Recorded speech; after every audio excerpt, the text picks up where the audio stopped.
메리 크리스마스. 성탄절이 가까웠습니다. 몹시도 분이 많이 와서 오늘 주일 예배 어떻게 드릴까 걱정이 되었는데, 우리 어르신들 오신 것 보니까 아주 예배의 사모함이 여러분 가슴에 충만함을 느끼게 됩니다. 예배를 하나님 앞에 드리고자 하는 이 간절한 열정이 우리 심령 속에 기쁨으로 찾아오시고 소망으로 찾아오시고 또 인생을 살아가는 힘이 되어지기를 축복합니다. 다음 주일이 성탄절인데요, 성탄절은 이 땅을 죄악 가운데서 구원하시려고 하나님이 인간의 몸을 입고 이 땅에 오신 날인 것입니다. 참 놀라운 일이죠. 2000년 전 저 베들레헴 땅에 만왕의 왕이신 하나님께서 찾아오셨다는 것입니다. 아기 예수로 이 땅에 오신 것이죠. 그런데 세상의 사람들은 예수님이 이 땅에 오신 것을 환영하지 않았습니다. 동방에서 온 박사들과 양을 치던 목자들, 그리고 극소수의 무리들만 예수님이 하나님이신 것을 알게 되었고 아기 예수를 탄생을 축하하게 되었던 것입니다. 그러나 지금 2000년이 지난 이 시대에는 온 세계가 예수 그리스도를 기념하는 성탄절을 지키고 있습니다. 그래서 얼마나 기뻐하고 얼마나 환호하고 성탄절에 많은 사람들이 가슴에 벅찬 기쁨을 간직하게 되어진 것입니다. 하지만 세상의 많은 사람들 대부분은 정말 아기 예수가 이 땅에 오신 것이 인류의 소망이라고 여기면서 그렇게 기뻐하고 그렇게 환호하고 그렇게 좋아하는가? 그렇지는 않다는 것입니다. 그냥 성탄절 하면 좋은 날이다, 즐거운 날이다, 기쁜 날이다, 이렇게 여긴다는 것입니다. 여러분, 우리는 알고 있습니다. 우리는 예수 그리스도가 이 땅에 오심이 우리에게 영원한 생명을 주셨다는 것 알고 있습니다. 그래서 성탄절이 우리에게는 소망이 되어지는 것이고 정말 기쁜 날이 되어지는 것입니다. 여러분, 예수님 오신 것이 기쁨이 되어지기를 축복합니다. 제가 오늘 설교를 준비하면서 이 성탄절을 앞두고 우리 성도들에게 어떻게 은혜를 끼칠까 생각을 해보았습니다. 그래, 금년 한 해 동안도 얼마나 인생고에 시달렸을까, 얼마나 아픔이 많이 있었을까, 얼마나 고통스러운 삶을 살았을까, 얼마나 많은 상처와 아픔이 있었을까, 이런 생각을 많이 했습니다. 그래서 성탄절을 맞이해서 하나님께 위로가 되었으면 하는 생각을 갖게 되었습니다. 여러분, 예수 그리스도를 만나심으로 하나의 그 수고가, 하나의 그 아픔이, 하나의 그 고통이 다 떠나가게 되어지고 큰 위로가 되어지고 소망이 되어지기를 축복합니다. 예수님이 인류를 구원의 영광에 이르게 하기 위해서 인간의 몸을 입고 이 땅에 오신 것입니다. 이것을 가리켜서 우리는 성육신이라고 말합니다. 하나님이 인간이 되어서 이 땅에 오셨다는 것입니다. 영광의 주께서 마귀의 종노릇하는 인간을 구원하시기 위해 하늘 영광 보좌를 내던지시고 이 땅에 오셨다는 것입니다. 아무런 조건도 없이 값없이 하나님의 사람들을 선택하사 영생의 길로 인도하시기 위해서 하나님이 인간이 되어서 이 땅에 오신 것입니다. 그래서 저와 여러분이 예수 믿고 구원받아서 하나님의 자녀 되어서 영원히 살 수 있는 영생의 길로 들어갈 수 있게 된 것입니다. 여러분, 예수님은 그 영광의 자리를 걷어차고 이 땅에 오셔서 고난을 당하시게 됩니다. 우리는 성탄절을 맞이해서 성탄의 그 축제의 기쁨이 십자가의 은혜가 있었기에 이루어졌던 것을 생각해야 할 것입니다. 예수님을 믿는 우리는 죄와 욕심에서 떠나야 됩니다. 성탄절을 맞이하면서 세상 근심을 벗어버려야 하는 것입니다. 인간의 뜻은 항상 욕망을 기초로 하고 있습니다. 사람들은 늘 욕심에 가득해 있습니다. 낮아지기보다는 높은 자리에 앉기를 원하고 있습니다. 그러나 하나님의 뜻은 그것이 아닌 것입니다. 우리 주님은 낮고 천한 자리에 찾아오셨습니다. 말구 위에 눕혀 있었습니다. 초라한 마국간에 거처가 되었던 것입니다. 우리는 하나님의 은혜를 알고 낮아짐의 뜻을 주게 된다면 하나님의 뜻이 내게 이루어진다는 것입니다. 우리 안에 욕심이 가득해서는 하나님의 뜻을 이룰 수가 없다는 것이죠. 왜 우리에게 다툼이 있고 상처가 있고 아픔이 있습니까? 여전히 내 안에 욕심이 있습니다. 섬김보다는 섬김 받으려고 하는 생각이 가득해 있다는 것입니다. 내가 먼저 손을 내밀어서 용서를 구하기보다는 누군가가 나에게 용서를 구하기를 원하는 것이 우리들의 생각이라는 것입니다. 성탄하신 아기 예수를 우리가 생각하면서 내 자신의 모습 속에 여전히 높은 곳에 뜻을 두고 있다면 이것은 하나님의 뜻을 이루고자 하는 것이 아니라 내 생각을 이루고자 하는 욕망에 사로잡혀 있다는 사실입니다. 성탄절을 맞이해서 주님의 마음을 품을 수 있기를 원합니다. 내가 잘못했노라고 이렇게 용서를 구하는 아름다운 사람이 되어야 할 것입니다. 오늘날 많은 사람들이 자기가 잘못했어도 잘못했다고 말하지 않습니다.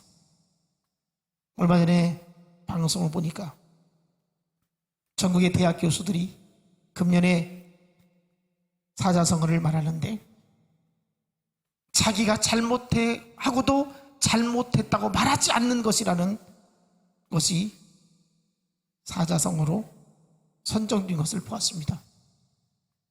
여러분, 우리 한 해 동안 살면서 내가 잘못했다고 말할 수 있는 용기가 있었으면 좋겠습니다. 예수님이 잘못해서 이 땅에 인간의 몸으로 찾아오셨느냐?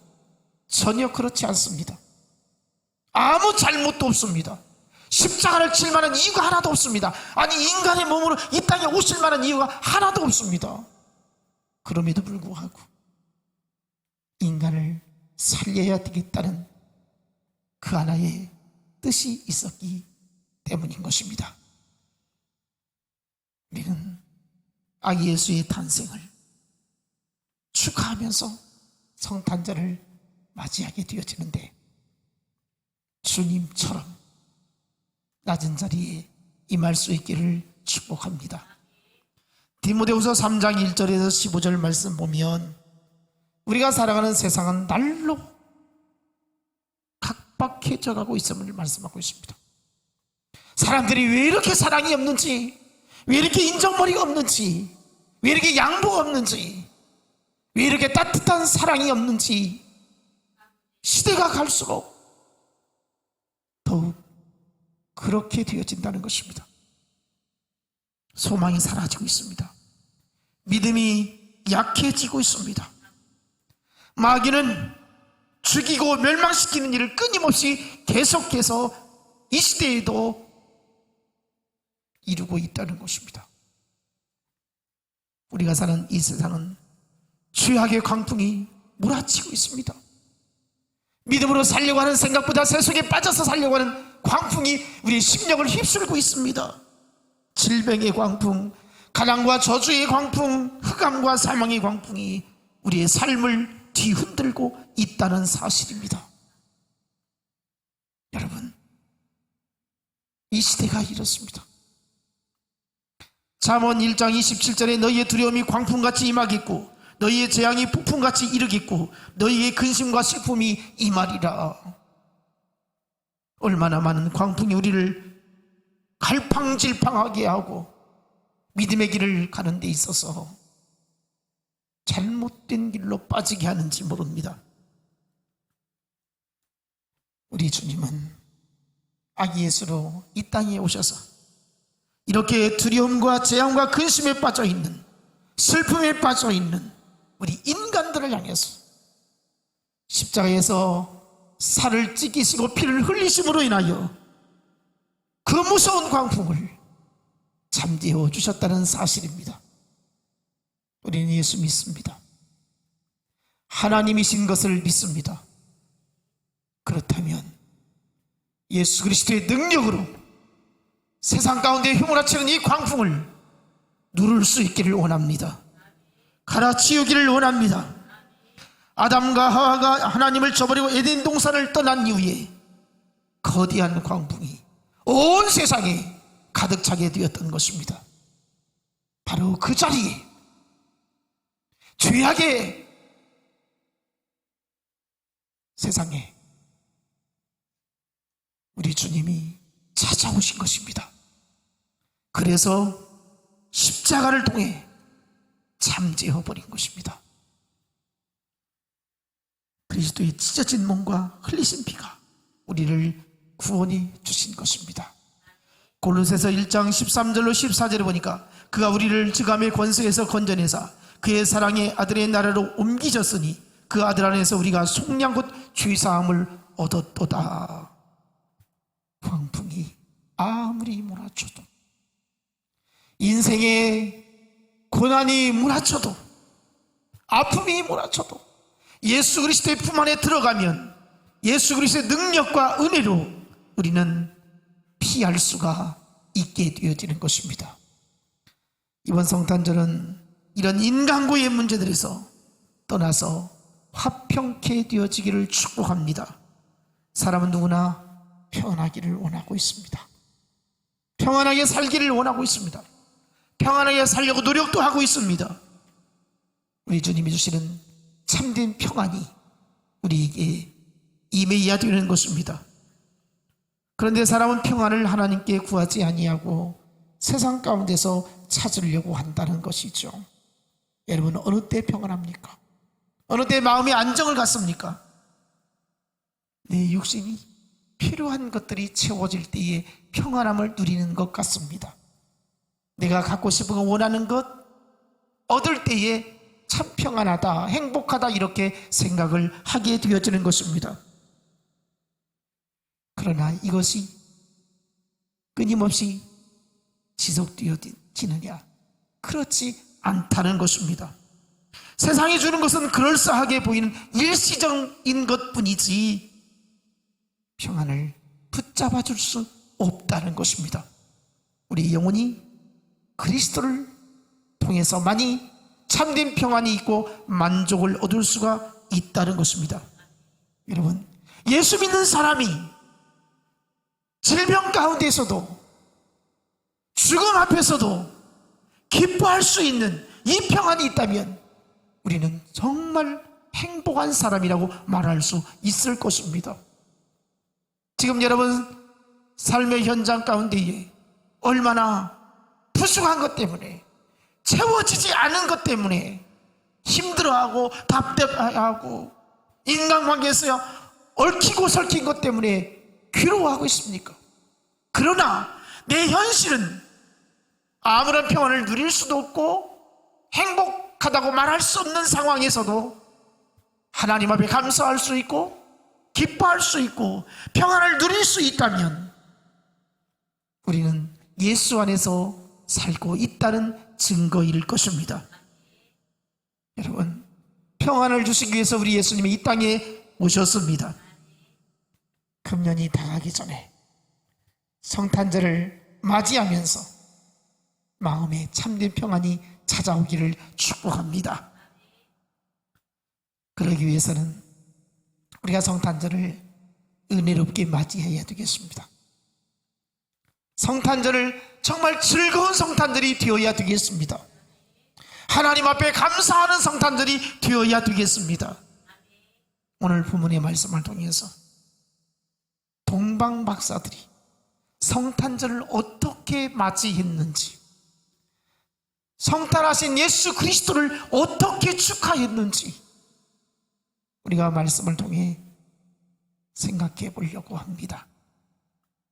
이들은 멀리 동방에서 예루살렘까지 예수님의 탄생을 축하하러 오게 됩니다.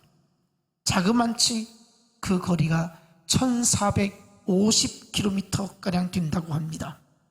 서울에서 부산까지 420km 정도 된다고 하니까 약 3.5배가량 되는 엄청난 먼 거리를 걸어서 낙타를 타고 아기 예수의 탄생을 축하하기 위해서 그 머나먼 길을 찾아가게 되었던 것입니다.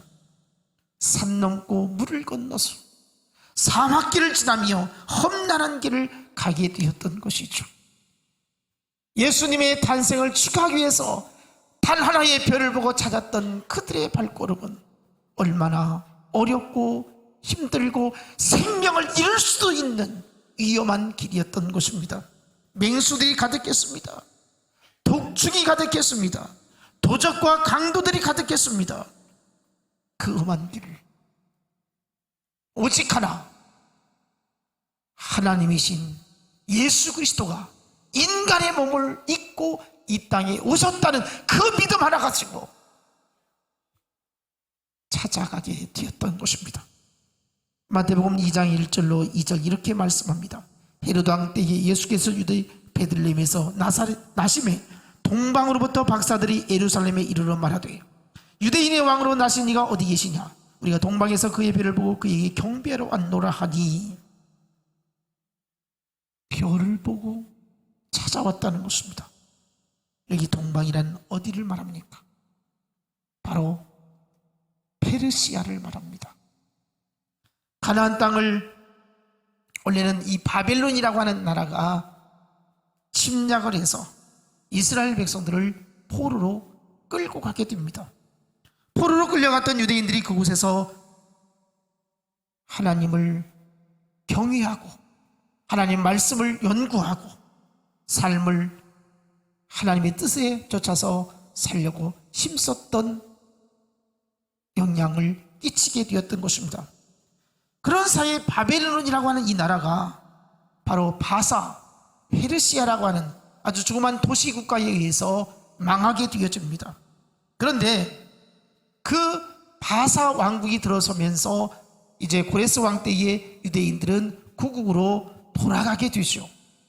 그 과정 속에서 하나님의 놀라우신 역사가 임하고 있었음을 알 수 있는데, 이 동방 박사들이 유대인들이 바벨론 포로로 끌려가서 거기서 하나님을 경외하였던 그때의 그 동방 박사들의 선조들이 복음을, 하나님을 받아들였던 것입니다. 그래서 메시아가 이 땅에 오실 것이다, 구원자가 이 땅에 오실 것이다, 이런 소망을 심어주었던 그 영향에 의해서 이 동방 박사들도 메시아가, 하나님이 이 땅에 오신다는 사실을 알았고 믿었던 것입니다. 뜬금없이 이 동방 박사들이 저 예루살렘에, 베들레헴에 찾아온 것이 아니라 오랜 세월 전에 바벨론 포로 가운데 이스라엘 백성들이 있을 때에, 그때에 그의 조상들이 이 유대 사람들을 통해서 하나님이라고 하는 전능자의 창조주에 대해서 알고 있었기 때문에, 들었기 때문에 메시아 대망사상이 있었던 것입니다. 언젠가는 구원자가 이 땅에 오신다는 이 소망이 그들에게 있었기에 평소에 얼마든지 별을 보았겠죠. 별을 연구하는 박사들이니까. 그러나 그 별은 유난히도 다른 별이었습니다. 이 별은 분명히 메시아가 이 땅에 오심을 나타내는 별이라고 여겼던 것이지요. 그래서 이 천문학자들이 이 별을 보고 예루살렘을 향해서 나오게 되었던 것입니다. 처음에는 어땠습니까? 왕궁에서 태어날 줄로 알았습니다. 그래서 헤롯 왕에게로 찾아갔던 것이죠. 그러나 예수님은 헤롯 궁전에서 나신 것이 아니었습니다. 베들레헴에서 나시게 되었던 것이죠. 베들레헴에서 태어나게 될 것이라고 하는 이러한 예언의 말씀이 생각이 났을 뿐만 아니라 그들의 발걸음을 다시 별이 인도하게 되었던 것입니다. 그래서 결국 동방 박사들이 베들레헴 마구간에서 뉘어 있었던 아기 예수를 찾게 되어진 것입니다. 오늘 주신 말씀 9절 10절 말씀하죠. 박사들이 왕의 말을 듣고 갈새 동방에서 보던 그 별을 문득 앞서 인도하여 가다가 아기 있는 곳 위에 머물러 서 있는지라 그들이 별을 보고 매우 크게 기뻐하고 기뻐하더라. 이 동방에서 온 박사들이 예수님을 만나는 순간 가장 먼저 해야 하는 것이 있는데 아기 예수께 엎드려 경배하더라는 것입니다. 얼마나 기뻐했는지 모릅니다. 만왕의 왕이신 예수 그리스도가 이 땅에 오신 것에 대해서 감격스러워했습니다. 여러분, 이렇게 예수님이 누구신 줄 아는 자는 경배할 수가 있습니다. 예수님이 누구인 줄을 모르는 자는 경배할 수가 없습니다. 성탄절을 맞이하는 우리들은 아기 예수로 오신 이 성탄절에 하나님이 오셨다는 생각에 확신을 가지시고 경배할 수 있기를 원합니다. 아기 예수님이 오셨을 때에 얼마나 이 동방 박사들이 그렇게 찾으려고 힘썼고 찾아서 그 앞에 엎드려 절하는, 경배하는 것을 보게 되어질 때에 오늘 우리의 신앙이 아기 예수 이 땅에 오심을 기뻐하고 축하하고 찬양할 수 있기를 원합니다. 이 동방 박사들이 아기 예수님의 탄생을 축하드리면서 드린 예물이 있습니다. 그것이 바로 11절 말씀이죠. 집에 들어가 아기와 그의 어머니 마리아가 함께 있는 것을 보고 엎드려 아기께 경배하고 보배압을 열어 황금과 유향과 몰약을 예물로 드리니라. 엎드려 경배하고 보배압을 열어서 황금과 유향과 몰약을 예물로 드렸다.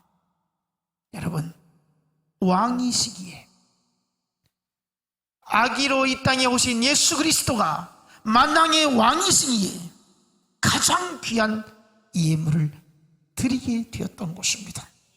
바로 황금을 드렸습니다. 이 황금은 왕에게 드리는 선물인 것이죠. 예수님이 왕이라고 하는 사실을 고백하는 예물인 것입니다.